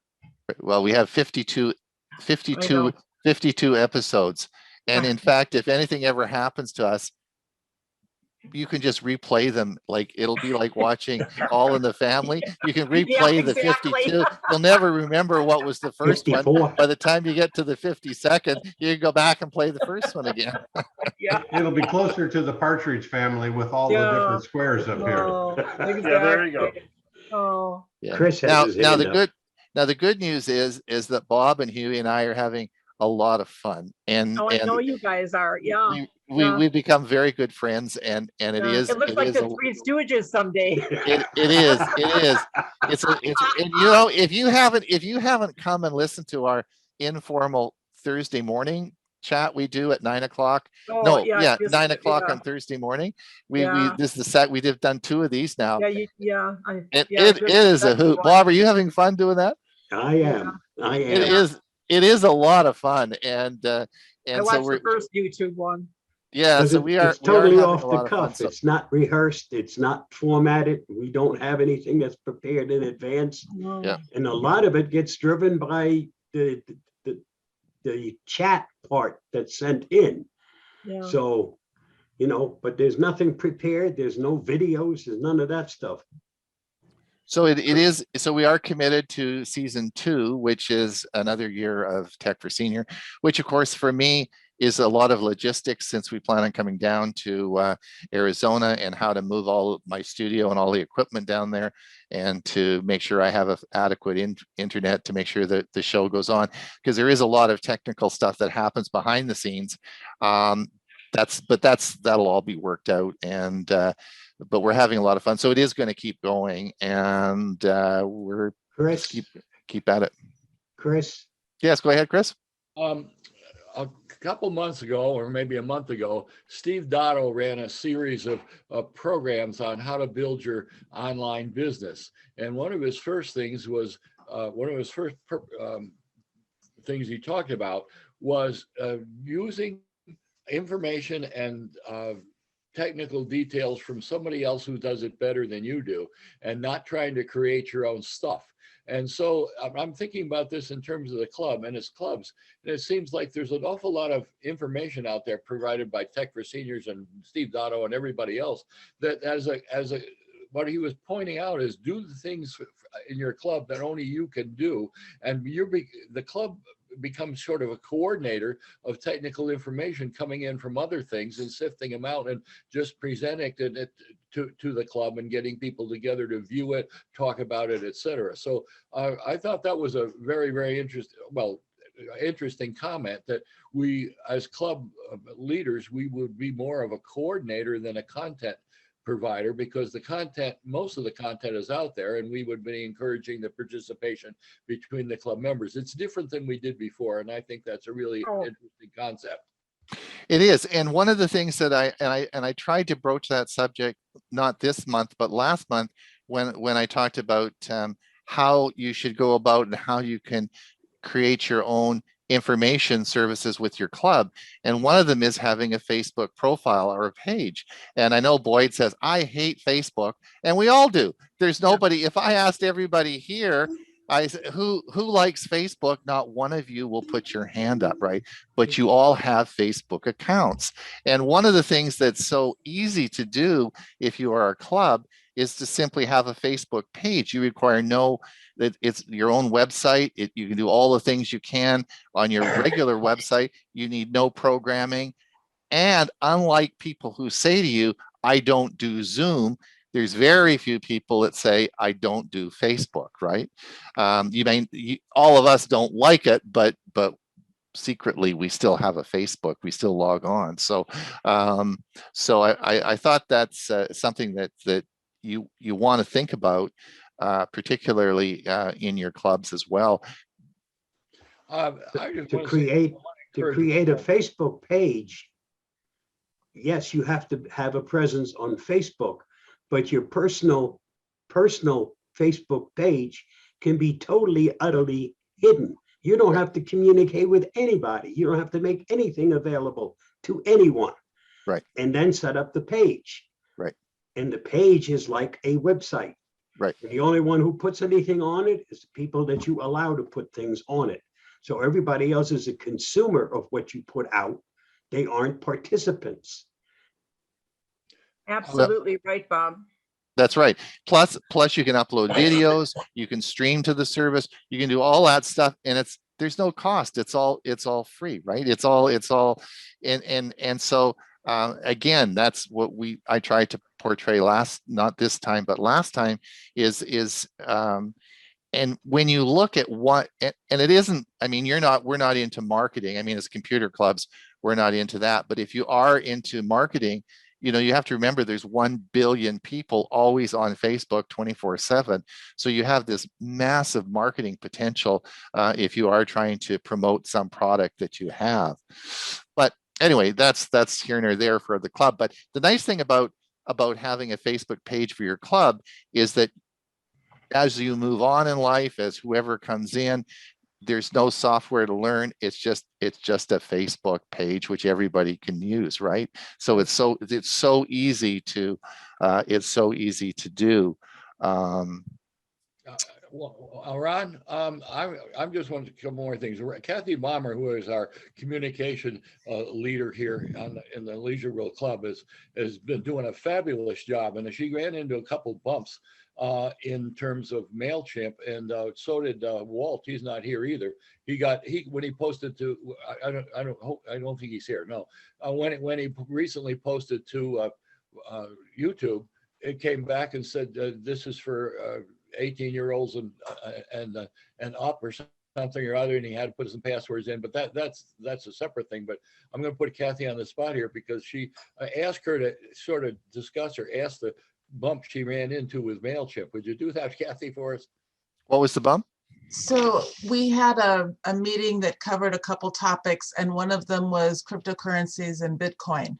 And in the terms of use for MailChimp, promoting Bitcoin, promoting is not the right word, but the Bitcoin word and cryptocurrency got me suspended. And really? I have it up here somewhere, that and it was a big deal with them, that we do not allow businesses that offer these types of services, products, or content, and it's a whole bunch of things that we wouldn't ever do. And the last one is cryptocurrencies, virtual currencies, and any digital assets related to. They have a computer checker that just scans all of the pages in MailChimp, and it picked up the Bitcoin cryptocurrency in a couple of places. And I got a notice that I had a severe violation and I was suspended from posting or sending out information to our members. And I wrote them a letter back in response to it, and I haven't heard back from them. But meanwhile, I just started over. I mirrored my original MailChimp site in a new one, and will never type the words cryptocurrency and Bitcoin again. Well, obviously, now I was not aware of that. I know that in my club circle, there's actually a link that you can click, and it does a word search to check against any potential spam. In other words, one of the problems is of course why they do this is because of the tremendous problem we have with spam and fraud, particularly surrounding Bitcoin.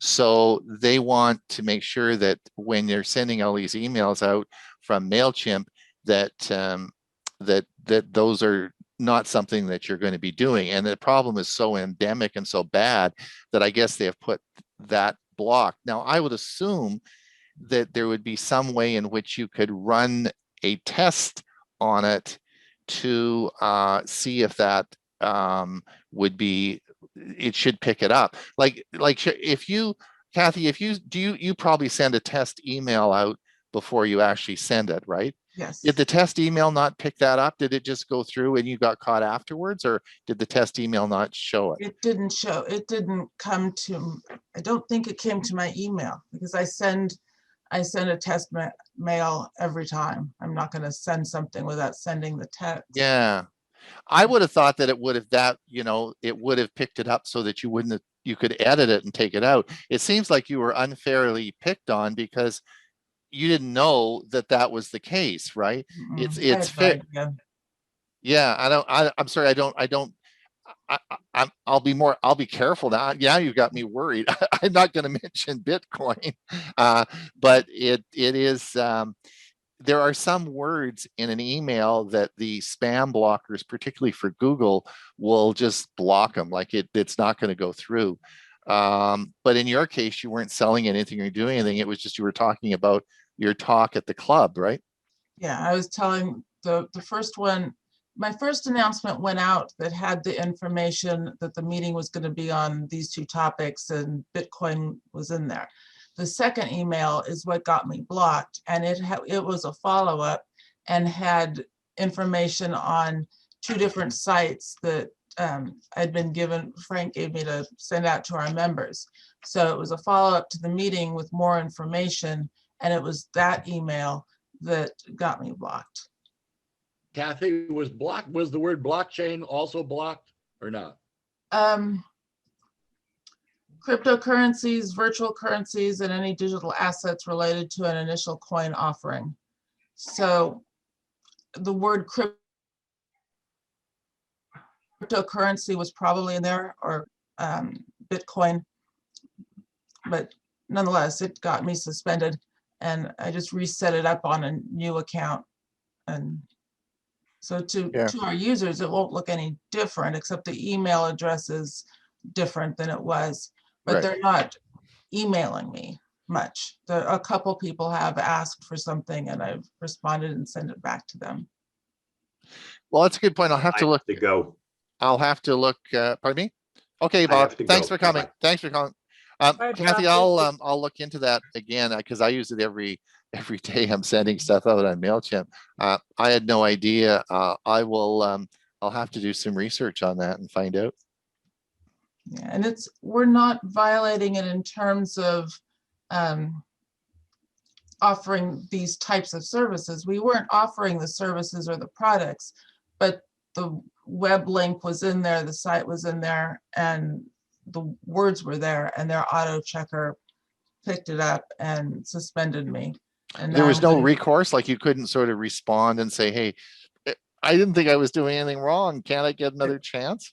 It let me send an email once asking, explaining, and then I haven't heard from a person, and I cannot find any way to contact them by phone or email. I just get the same thing. So it wasn't much work just to start afresh. I'd like to have the stats that I have for the initial information I sent out, but all my users are in the new one, our members are in the new one, and we'll send out a campaign or an email over the weekend about our Monday program coming up. But yeah, Well, I noticed that I was suspended, and I thought, what did I do? I couldn't. Yeah, well, you have to be very careful. Now, the other one is, of course, I do a tremendous amount of work on YouTube, and music in YouTube is a disaster. So you want to make sure that you, because you get all sorts of copyright violations, copyright infringements. I got one 2 months ago, and it was, I played, well, Chris, remember the one that I played with the sailing show with Jordan and Desiree, and and I played a little clip on which was it's a YouTube video that this couple is sailing around the world, and they make these videos, and Chris and I follow them, and so I played a little clip on from their one of their episodes, right? And their music that they had in the background playing in that clip was a copyright violation. It wasn't me, it was them. And I had clipped it and put it into our YouTube and was playing it. And then I got hit again with copyright violation. So you have to be so careful. And it's not just MailChimp, it's also on YouTube as well. And you have to know the rules and regulations. And one of the things on YouTube you quickly find out is nobody does music. Music is just one of those no-nos. It's because you're going to get nailed no matter what you do. So the Rumba vacuum cleaner was another one, wasn't it? No, the Rumba wasn't. The other one that I got was there was a short clip. It was way back when we started Tech for Senior, and there was a Phantom of the Opera. I told everybody on Tech for Senior, I said, and Andrew Lloyd Webber this Friday is doing a free Phantom of the Opera presentation. You remember that? That was way back when we first started it. And I played this little clip. It was about a 10-second of just, of the promotion of this free concert on a Friday afternoon. And in the background, it was playing Phantom of the Opera, and boom, I got nailed on that one too. So yeah, so it's just do you get fined? Well, there's two parts. There's a copyright violation, and if you're not monetized, nothing happens. Oh, okay. But if you get a copyright strike, in other words, and this usually happens if you're monetized and you're monetizing your channel and you get a strike, then that's a bad one, and you have to go to copyright school to get the strike off. And 3 strikes and your account's delisted. So. And people have their whole livelihood they've spent on their YouTube channel. They've spent years and years and years building it up. I've spent a lot of time on my YouTube channel. So I'm very protective of it now on the material going up there, because a strike is bad. A copyright infringement, it doesn't matter, because as long as it's not monetized, they're not going to bother you. But one of the computer clubs in was it New York? I can't remember. They hold their meeting on Friday morning. Anyway, one of the members of the club posted a video that had a copyright seal on it onto their site. He had used it for one of their training seminars, and they had recorded it, and then he republished it on their YouTube channel, right? But it actually had a copyright seal on it, and they got a strike right off the bat. and almost got delisted right with that. So it's you got to be really careful with that. But that's the first time, Kathy, I've ever heard that happening. But I'll watch for that and certainly do a bit of research on it as well. Ron, have you ever experienced copyright issues clipping and putting an article in a newsletter? That's a good question. And the answer to that really is no. In fact, as I showed you on the news service, the news service actually has all the links to Facebook in there. So it is all those people are, if you have news coming out on the wire service, the links are all in there to Facebook. So it is part of the service, right? So I've never seen that. Now, if you took an article and you changed the article and you put your name on it and you made it look as though it wasn't you, then you might get into some copyright, particularly if you were selling the stuff. But as far as reposting those articles like we do, it's made to do that. Like you just click that Facebook link and boom, it's into Facebook. That's right off the news feed. So it's if you look at it on the Facebook page, our Facebook page, it's advertising for the people writing the newsletter, right? It's all going back to them anyway, because when you click on that link, it's taking you back to their site with their article. So the links are all there. So as long as you do it that way, I don't see that as a problem. You're talking about Facebook. What about posting this stuff on YouTube? Is there any problem with the copyright on YouTube? Well, you can't post news articles on YouTube's or videos, right? So you're not. Yeah. Well, yeah. It'd be a video. What if you take a magazine? That could be a problem. Maybe you subscribe to a magazine, or you get a magazine article, and have you experienced difficulty?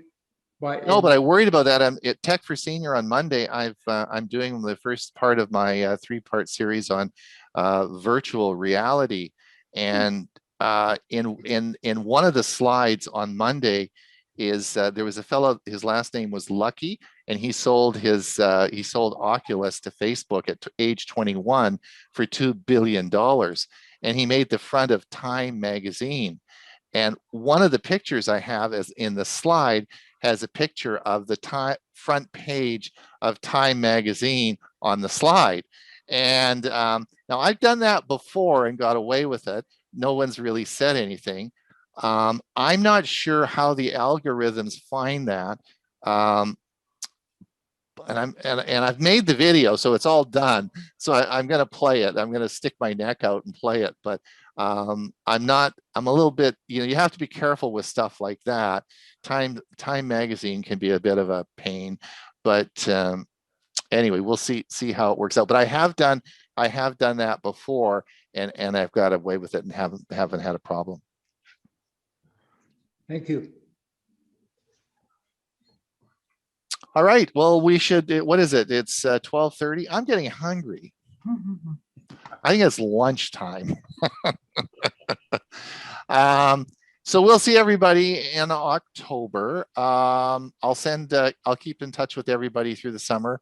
And if we see anything you need to talk about or anything, just put it in the forum and we'll see if we can get things resolved. And watch Tech for Senior for sure. And come and listen to Bob and I and Huey talk on Thursday morning. It's sort of fun at 9 o'clock. And we will get the indexing, that spreadsheet file we hope to get out there, and we'll be talking about it is on Tech for Senior. I'm just not quite sure where we're going to put it and how we're going to organize it all, because I just got it a couple of days ago, but everything is cross-indexed for you. So you can actually pull small segments out and use them in your club. Hi, Mike. Goodbye, Mike. Have a good summer. All right. Thanks, We'll see everybody in the fall. Bye. Bye-bye Thank you. now.